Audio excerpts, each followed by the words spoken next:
राधे राधे दोस्तों, हर हर महादेव। कैसे हैं आप सब? आशा करते हैं आप सभी कुशल मंगल और स्वस्थ होंगे। कर्मकांड बाय आचार्य आशुतोष इस चैनल में आप सभी का स्वागत है। आज के इस वीडियो में हम सभी जानेंगे जीवित पुत्रिका व्रत, जितिया व्रत से संबंधित सभी महत्वपूर्ण बातें। जीवित पुत्रिका व्रत, जितिया व्रत इस बार कब पड़ रही है, व्रत आपको कब करने हैं, खर जितिया इस बार मनाया जाएगा तो खर जितिया के हेतु कौन कौन सी विशेष बातें हैं, पहली बार इस बार क्या यह व्रत उठा सकते हैं या नहीं उठा सकते हैं, कौन कौन सी चीजें कोरा लेनी है और कौन सी ऐसी चीजें होगी जो पहले की आपके पास रहेगी और आपका कार्य हो जाएगा। सभी माताओं बहनों के लिए यह वीडियो विशेष होने वाला है और बड़ा ही अद्भुत वीडियो होने वाला है। समस्त जानकारी आपको, जिनकी सास है वह जितिया व्रत किस प्रकार करेंगे, जिनकी सास नहीं है वह जीवित पुत्रिका व्रत, जितिया व्रत किस प्रकार करना है, उनको बायना किस प्रकार से लेने हैं और बायना किस प्रकार से किनको देने हैं, यह सारी जानकारियां और विधिवत विधि पूजन नियम सहित नहाय खाए से लेकर व्रत पारणा तक की संपूर्ण नियम विधि सभी माताओं बहनों के लिए यह विशेष वीडियो होने वाला है। पूरी वीडियो अवश्य देखें। अगर आपने अभी तक चैनल को सब्सक्राइब नहीं किया है, नए हैं तो सब्सक्राइब कर ले, बेल आइकन को प्रेस कर दें। इस प्रकार की समस्त वीडियो, समस्त जानकारी सबसे पहले प्राप्त करने के लिए आपको नोटिफिकेशन को ऑन कर देना है, घंटी को बजा देना है। इसके बाद इस वीडियो को अगर अच्छा लगे तो सभी तक शेयर करें, लाइक करें और कमेंट में जय माता दी अवश्य लिखें। चलिए विलंब न करते हुए हम सभी पूरी जीवित पुत्रिका व्रत की समस्त बातें इस वीडियो में जानते हैं। तो दोस्तों, सबसे पहले हम आपको बता दें, जीवित पुत्रिका व्रत, जितिया व्रत, यह आश्विन माह के कृष्ण पक्ष की अष्टमी तिथि को यह जितिया व्रत मनाई जाती है। सभी माताएं अपने पुत्र के दीर्घायु के लिए यह व्रत रखती हैं और दीर्घजीवी के लिए यह व्रत रखती हैं, यानी संतान निरोग रहे, स्वस्थ रहे, सुरक्षित रहे और सुरक्षा के हितार्थ दीर्घ जीवन, आयु की वृद्धि हो और दीर्घजीवी हमारा पुत्र हो, इसलिए माताएं यह जीवित पुत्रिका व्रत, जितिया व्रत करती हैं। इस बार साल 2025 में जीवित पुत्रिका व्रत, जितिया व्रत 14 सितंबर रविवार के दिन पड़ेगा और व्रत का पारणा जो होगा वह 15 सितंबर सोमवार के दिन व्रत का पारणा किया जाएगा और नहाय खाए 13 सितंबर शनिवार के दिन करेंगे। बहुत सी माताएं बहनें प्रश्न करती हैं कि क्या गुरुजी हमारे पास हमारे पुत्र संतान के रूप में, पुत्र तो नहीं है, एक पुत्री है, तो पुत्री के रूप में क्या रख सकते हैं? जी बिल्कुल, संतान की इसमें बात कही गई है, तो संतान में पुत्र हो या पुत्री, लेकिन आप जीवित पुत्रिका व्रत रख सकते हैं। इसमें कहीं कोई संशय नहीं है, कहीं कोई समस्या नहीं है, आप व्रत रख सकते हैं। यह व्रत 3 दिवसीय मनाया जाता है। सप्तमी, अष्टमी, नवमी। सप्तमी के दिन हम सब नहाय खाए करते हैं, अष्टमी के दिन व्रत किया जाता है और नवमी के दिन व्रत का पारणा किया जाता है। यह इस प्रकार से 3 दिवसीय व्रत किया जाता है। तीनों दिन का विशेष महत्व है और सबसे विशेष बात यह है कि विधि पूर्वक, नियम पूर्वक यह व्रत किया जाता है। बड़ी ही नियमता से यह व्रत करते हैं। बिहार, झारखंड, मध्य प्रदेश, उत्तर प्रदेश इत्यादि और भी बहुत ऐसे ऐसे राज्य हैं जहां पर यह जीवित पुत्रिका व्रत, जितिया व्रत किया जाता है, जितिया व्रत मनाया जाता है। हर एक क्षेत्र, हर एक गांव, हर एक घर का नियम विधि अलग थोड़ा होता है, लेकिन आपको पूरी वीडियो अवश्य देखनी है। अगर आप पूरी वीडियो देख लेंगे, वीडियो थोड़ी बड़ी होगी लेकिन आपको सब कुछ इस वीडियो में प्राप्त हो जाएगा कि किस प्रकार से आपको व्रत नियम विधि करने हैं, सारी जानकारियां आपको प्राप्त हो जाएगी। इसके बाद अगर आपको पहली बार व्रत उठाना हो तो आप इस बार पहली बार व्रत उठा सकते हैं। इसमें कहीं कोई समस्या नहीं है, कोई दिक्कत नहीं है। इस बार कहते हैं, बहुत ऐसे ऐसे प्रश्न हमारे पास आए हैं, इस बार ऐसा नक्षत्र है कि पहली बार व्रत नहीं उठा सकते हैं, कि उठाएं। इस बार पहली बार आप व्रत उठा सकते हैं, जीवित पुत्र का व्रत कर सकते हैं। इसमें कहीं कोई संशय नहीं है, कहीं कोई समस्या नहीं है, कोई मलेमास नहीं है, कोई नक्षत्र दोष, कहीं कोई दिक्कत है ही नहीं, इसमें कोई संशय नहीं है। चलिए अब जान लेते हैं नहाए खाए से व्रत पारण तक की संपूर्ण नियम विधि। देखिए, नहाए खाए शनिवार पड़ेगा, तो शनिवार को किस प्रकार से स्नान आपको करने हैं।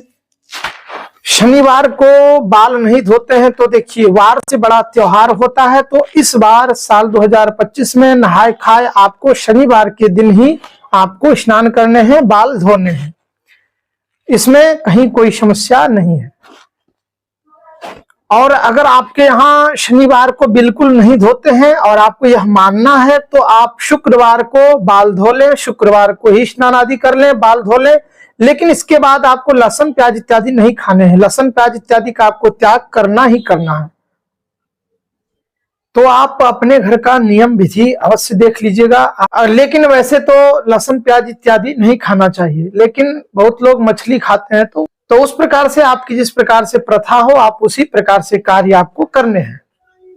अब जो है शाम को कुछ गमकाया जाता है, कुछ महकाया जाता है, तो वो है आपको जो है। और एक चीज ध्यान रखें कि जिनकी सास है वह किस प्रकार से उनको व्रत करना है, और जिनकी सास नहीं है उनको किस प्रकार से व्रत, यह जितिया व्रत करना है।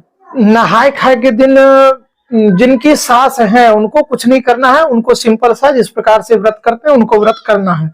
जिनकी सास नहीं है उनको जो है वो नहाए खाए के दिन कुछ दान करना होता है, जैसे आटा, झिंगरी, तोरई जिसको बोलते हैं, हल्दी दाल इत्यादि जो है, आलू, घी, नमक, तेल, जो कुछ भी हो आपको जो है, जो कुछ भी आप नहाए खाए के दिन बनाएंगे और खाएंगे। साग का बड़ा महत्व है, एक नौनी साग होता है, वह नौनी साग का बड़ा महत्व है। तो नौनी साग इत्यादि जो कुछ भी हो, आप जो कुछ भी बनाएंगे नहाए खाए के दिन, उसको आप पहले दान कर लें, उसके बाद आपको नहाए खाए करना है। क्योंकि ऐसा माना जाता है कि जिनकी सास नहीं है उनको उस दिन नहाए खाए के दिन पकवान, पुआ इत्यादि बना करके और अच्छे से जो भी व्यंजन बनाएंगे उसको पहले दान कर दिया जाता है, उनके निमित्तक उन्हें बाहर निकाल दिया जाता है भोजन को। उसके बाद जो है पहले वह निकाल दिया जाता है, फिर जो है उनको खाना चाहिए। तो वह सास के निमित्तक जो है बाहर निकालते हैं, दान इत्यादि करते हैं। यह दान आपको नहाए खाए के दिन भी करने हैं और व्रत पारणा के दिन भी करने हैं, यानी पारण के दिन भी आपको इस प्रकार से दान करके ही व्रत का पारणा करना है, और नहाए खाए के दिन भी आपको दान करके ही आपको नहाए खाए का कार्य करना है, भोजन करना है। पारण के दिन तो सभी लोग करेंगे, सभी लोग दान अवश्य करेंगे, लेकिन नहाए खाए के दिन जिनकी सास नहीं है उनको अवश्य करना है। और नहाए खाए का यह इस प्रकार कार्य करना है। उसी के दिन, नहाए खाए के दिन रात्रि काल में, रात को आपको जो है कुछ न कुछ गम खाना है। जैसे कि पितरों के निमित्तक यह, पूर्वजों के निमित्त यह जितिया व्रत होता है, तो उनके लिए पुआ इत्यादि बनाया जाता है। तो आप पुआ बनाएं और घी के पूड़ी बनाएं, छोटी छोटी घी की पूड़ियां बना लें, और आपके परिवार 5-6 पूड़ी निकाल दें। उसके बाद सब जितने भी परिवार हैं, वह परिवार के निमित्तक आपको जितने भी आप परिवार हैं उन सब के लिए भी छोटी छोटी पूड़ियां आप बना लें, पुआ बना लें। और इसके बाद में जो है मीठी पूड़ियां बनाने का इसमें विशेष वह है, यानी कि घी, शुद्ध घी हो और मीठी पूड़ियां आपको बनाने हैं। और ओठगन जो होते हैं, ओठगन के लिए भी बना लेते हैं। और साथ में तोरई की सब्जी, झिंगरी जो तोरई है उसकी सब्जी बनवा लेते हैं। उसकी सब्जी अवश्य बनाना चाहिए, वह विशेष है। और यह ध्यान रखें कि तोरई की सब्जी बिना नमक वाली सब्जी हो, यानी बिना नमक वाली ही तोरई की सब्जी, झिंगरी की सब्जी आपको बनानी है। तो इस प्रकार से सब कुछ आपको बनाने हैं। और साथ में आपको चावल, आटा इत्यादि, चावल रोटी, साथ में चावल रोटी इत्यादि आप जो कुछ भी बनाना चाहें वह भी आप बना करके आप खा सकते हैं। तो इस प्रकार से जो है नहाए खाए का आपको कार्य करने हैं। रात को वह सब कुछ बना करके वह ढक करके रख लेते हैं। और इसके बाद में कुछ लोग मछली भी वह लगाते हैं, तो मछली का भी वह यूज में लेते हैं। तो आप अपनी प्रथा अनुसार आप देख लीजिएगा, आपके यहाँ जिस प्रकार से भी कार्य होता हो आपको उसी प्रकार कार्य करना है। से ओठंगरा के समय आपको ओठंगरा करने हैं, और फिर जो है प्रातः सरगी का, और इस प्रकार से ओठंगरा के बाद आपको सरगी का जो कार्यक्रम है वह सरगी के बारे में आइए हम लोग जानते हैं। के बाद जो है आपको रात्रि सो जाना है और सुबह 3 बजे आपको उठने हैं। प्रातः 3 बजे आपको सोकर उठ जाना है। इसके बाद उठते के साथ सबसे पहले आपको स्नान आदि करना है। स्नान आदि कर लें, उसके बाद स्वच्छ वस्त्र धारण कर लें। इसके बाद केले के पत्ते पर, या इसमें तो कहा गया है कि जो तोरई का पत्ता, झिंगरी का पत्ता होता है, उसी पर जो है पितरों के निमित्त वह भोजन को दिया जाता है। तो आपको जो भी पत्ता हो वह पत्ते में भी आप दे सकते हैं। केला का पत्ता, झिंगरी का पत्ता, या कोई सा भी पत्ते पर आपको, या न्यूज़पेपर पर आपको जो है वह सभी के निमित्त तक, अपने जिनके सास नहीं है उनके निमित्त तक, और जितने भी पितर पूजन होता है पूर्वजों के लिए, उन सारे पूर्वजों का, और चिल्हो, सियारन, गौ, लक्ष्मी इत्यादि के लिए जो है विशेषकर जीमूत वाहन देवता के लिए अलग अलग वह भोजन निकाल दिया जाता है। तो जो आप रात में ढक करके भोजन रखे थे वही भोजन जो है 4-5 जगह दिया जाता है। जैसे गौ लक्ष्मी, जीमूत वाहन और चिल्हो, सियारन, जिनकी सास नहीं है वह सास के निमित्त तक देते हैं, पूर्वजों के निमित्त तक देते हैं, और इस प्रकार से भोजन निकाल दिया जाता है। साथ में दही चूड़ा भी दिया जाता है, साथ में दही चूड़ा दे दे और वह भोजन आपको निकाल देने हैं।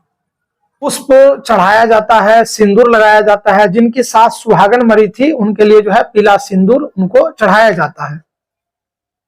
नोनी का साग, तोरई की सब्जी, इस प्रकार बिना नमक की सब्जी निकाल करके, इसके बाद दही चूड़ा साथ में दे करके, और उसको जो है विशेष करके आपको बाहर निकाल देने हैं, प्रणाम कर लेने हैं। और इसके बाद वही दही चूड़ा आपको थोड़ा सा सरगी देखिए, कौवा इत्यादि पंछी इत्यादि की आवाज सुनाई न दे, उसी समय जो है सरगी किया जाता है।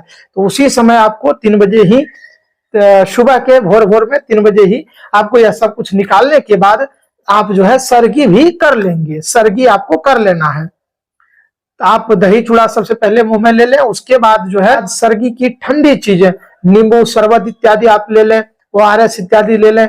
आपको जो है अगर सरगी के निमित्त तक आप कुछ ठंडी चीजें अगर लेना चाहें तो विशेष करके आप वह ले सकते हैं। ओठगन जो दीजिएगा वह ओठगन में 2-3 पूड़ी आपको अपने परिवार में, जैसे अपने पुत्र के लिए, अपनी पुत्रियों के लिए और अपने पति के लिए अवश्य उनको निकालने, उनको दे दें। इसके बाद वह भोजन को जो है आपको छत पे या फिर ऐसे जगह पर आपको रखने हैं ताकि कौवा, चिड़िया इत्यादि वह भोजन कर ले। थोड़ा सरगी में थोड़ा चीजें लें, ज्यादा विशेष ऑयली चीजें न लें, ज्यादा वैस प्रकार की चीजें न लें कि समस्या हो व्रत के दौरान। आपको व्रत के सुबह में सूर्योदय से आपका व्रत शुरू होगा, तो उससे पहले आपको यह सारे कार्य कर लेने हैं। सूर्योदय जब हो तो आप पुनः स्नान आदि करें, दैनिक पूजन करें, और उसके बाद जो है आपको व्रत का संकल्प लेना है। प्रातः सिंपल पूजन आपको करना है। इसके बाद सायंकाल में विशेष पूजन किया जाता है। विशेष पूजन की वीडियो मैं चैनल पर डाल दिया हूं, आप वह अवश्य देख लें, एक बार चेकआउट कर लें। वैसे सिंपल पूजन सुबह प्रातः काल करने के बाद सायंकाल में विशेष पूजन में आपको चिल्हो, सियारन का पूजन, गौ लक्ष्मी का पूजन किया जाता है, जीमूत वाहन देवता का पूजन किया जाता है, और जो है इस प्रकार से अरियार बरियार पौधा का पूजन किया जाता है। अरियार बरियार का पौधा का पूजन विशेष है। चिल्हो, सियारन, गौ लक्ष्मी और जीमूत वाहन देवता की मिट्टी से एक आकृति एक बना करके उसके बाद उसी की पूजा की जाती है। उसके बाद अरियार बरियार की पूजा अवश्य करें। अरियार बरियार पौधा की पूजा अवश्य करनी चाहिए। तो जिस प्रकार से भी आपका पूजन, जिस प्रकार रीति रिवाज हो, उसी प्रकार से आपको पूजन का कार्य करना है। अब जो है व्रतों में सबसे अधिक कठिन व्रत है जीवित पुत्रिका व्रत। यह बड़ा ही अद्भुत व्रत है, बड़ा ही विशेष व्रत है। इसमें संतान की प्राप्ति के लिए ही यह व्रत किया जाता है। खर जितिया कहा गया है। खर जितिया का मतलब यह हुआ कि व्रत का पारण आप जितना लेट समय से करें उतना ही अच्छा है। खर जितिया इसे कहा गया है, और इस बार रविवार को यह व्रत पड़ रहा है, तो इससे भी और भी अधिक इस व्रत की महत्ता बढ़ जाती है, इसलिए खर जितिया विशेष है। व्रत के दिन सायंकाल में विशेष पूजन इस प्रकार से आपको करने हैं। व्रत के दिन जितिया जो है नहीं पढ़ाया जाता है। व्रत के अगले दिन व्रत का पारणा जब करेंगे आप, तो उसी समय आपको अपने जितने भी पुत्र आपके हों, पुत्री हों, तो उनके नाम से जो है वह जितिया उनके नाम से वहां चढ़ा करके उसके बाद उनको पहनाया जाता है। वह जितिया आप उनको पहना दें। और एक चीज है कि जिनकी सास नहीं है वह खरी और तेल से व्रत के दिन जो है स्नान करती हैं और खरी तेल चढ़ाती हैं। तो जिनकी सास नहीं है वह खरी और तेल अवश्य वह चढ़ा दे। खरी तेल लगा करके आपको स्नान करने हैं। अब जो है इसके बाद व्रत के पारणा के दिन आपको जो है स्नान आदि करके सुबह भोर भोर में दैनिक पूजन करें। सुबह स्नान आदि दैनिक पूजन करके इसके बाद आप दान में देवें। जिस प्रकार से आप यह पारणा के दिन दान सब लोग दे सकते हैं, जिनकी सास है वह भी, जिनकी सास नहीं है वह भी, यानी दोनों लोग के लिए वह बराबर है, विशेष है। सब कुछ दान करने के बाद आपको व्रत का पारणा करना चाहिए। और एक चीज जैसे कि जिनकी सास नहीं है वह जो है स्नान जब करती हैं तो स्नान करने के बाद कंघी वह नहीं करती हैं, वह बाल खुला छोड़ देती हैं। इनसे जब पानी टपकेगा तो वह सास के कहते हैं कि सास उससे प्रसन्न होते हैं। जिनका सास नहीं है वह प्रसन्न होती हैं, तो वह कंघी उनको नहीं करना है। जिनकी सास है वह अपना कंघी इत्यादि करके आपको पीला सिंदूर अवश्य लगाना चाहिए। और कहते हैं कि पितृपक्ष के दौरान यह व्रत पड़ता है, तो लेकिन पीला सिंदूर आपको सिंदूरा से अवश्य आपको लगाने हैं और सिंदूर अवश्य आपको पीला सिंदूर लगाना चाहिए। बाकी जिनकी सास है वह जो है बाल को बांध लेंगे, लेकिन ज्यादा प्रयास करें कि उसमें भी जीव इत्यादि रहते हैं बाल में, तो वह उनसे कोई भी पाप न हो, तो वह थोड़ा बांध लेंगे अच्छे से। लेकिन जिनकी सास नहीं है उनके लिए विशेष करके नियम कुछ जो है अलग है। तो नहाए खाए के दिन भी उनके लिए नियम दान करने का अलग है, और आज के दिन व्रत के दिन भी उनका नियम जो है वह बाल खुला छोड़ती हैं, तो वह उनको बाल स्नान करने के बाद खुला उनको छोड़ना है। और दोस्तों आप सबसे एक अनुरोध है, अगर आपको हमारी वीडियो अच्छी लगती है तो लाइक अवश्य कीजिएगा और एक शेयर कर दीजिएगा और कमेंट में जय माता दी अवश्य लिखिएगा। और चैनल को जो है, चैनल पर अगर पहली बार आप आए हैं तो चैनल को सब्सक्राइब कर लीजिएगा, घंटी को दबा दीजिएगा ताकि सारी जानकारी सबसे पहले आपको प्राप्त हो। तो आइए हम लोग जो है इस प्रकार से नहाए खाए और व्रत, जितिया व्रत की सारे नियम विधि हम लोग को करने हैं। अब जो है हम लोग शुभ मुहूर्त जान लेते हैं, व्रत का शुभ मुहूर्त कब है। अब हम लोग जान लेते हैं व्रत पूजन का शुभ मुहूर्त कब है और व्रत का पारणा किस शुभ मुहूर्त में करना है। पारणा करें तो दान करने के बाद उसी स्थान पर बैठ करके आपको गर्म चीजें खाने हैं, यानी गर्म चीज, कोई भी गर्म व्यंजन बना करके गर्म चीजें आप खा करके ही आपको व्रत का पारणा करना चाहिए। बहुत लोग जो है माड़ और चावल जो है वही गर्म जो है पी करके और व्रत का पारणा करते हैं। अपना अपना नियम है, अपना अपना रीति रिवाज, अपनी अपनी प्रथा है, तो उसी प्रकार से लोग कार्य करते हैं। जब भी होगा वह गर्मा गर्म ही वह व्यंजन होगा। जैसे व्रत का पारणा जब होगा तो या तो दूध है या फिर माड़ है, चावल है, या फिर जो है हर घर के अपने अपने नियम है, अपनी अपनी प्रथा है, तो उसी प्रकार से आपको व्रत का पारणा करना चाहिए। प्रिय सज्जनों, व्रत का शुभ मुहूर्त, पूजन का शुभ मुहूर्त जो रहेगा वह सायंकाल रखिए कि 3:45 से रात्रि 7:44 तक जो है व्रत का जो है शुभ मुहूर्त, आपको पूजन का शुभ मुहूर्त रहेगा। व्रत का पारणा आपको जो है 15 सितंबर को सोमवार के दिन प्रातः, ध्यान रखें कि 8:45 से 10:48 तक, या इससे ज्यादा अगर हो तो इससे ज्यादा भी आप कर सके, तो अपनी जितनी भी आपकी क्षमता हो उस प्रकार से आपको, लेकिन यानी 8:45 के बाद ही, यानी 8:45 के बाद ही आपको व्रत का पारणा करना चाहिए। और उसके बाद आपको जो जितिया जो होगा वह जितिया गांठ अच्छे से बांध करके, और जितने भी पुत्र पुत्री हैं आपके उनके निमित्तक वह पूजन इत्यादि करके और उसको बांध करके जितिया को, और उसके बाद दान इत्यादि करके, उसके बाद उसी स्थान पर आपको गर्म चीजें, कहीं दूध से जो है व्रत पारणा होता है, कहीं पर जो है माड़ और भात से होता है, कहीं पर कढ़ी से होते हैं। जिस प्रकार जैसी प्रथा हो आप उस प्रकार से, अपनी जैसी प्रथा हो आप उस प्रकार से व्रत का पारणा कर लेवें। तो इस प्रकार से यह सारा जीवित पुत्रिका व्रत, जितिया व्रत की सारी नहाए खाए से लेकर व्रत पारणा तक की संपूर्ण नियम विधि हमने आपको इस वीडियो में बताया है। मिलते हैं फिर अगली नई वीडियो में नए कार्यक्रम के साथ। आप सभी को, सभी माताओं बहनों को यह जीवित पुत्रिका व्रत की, जितिया व्रत की अग्रिम बहुत बहुत शुभकामनाएं, बहुत बहुत बधाइयां। राधे राधे, हर हर महादेव, हरि ओम।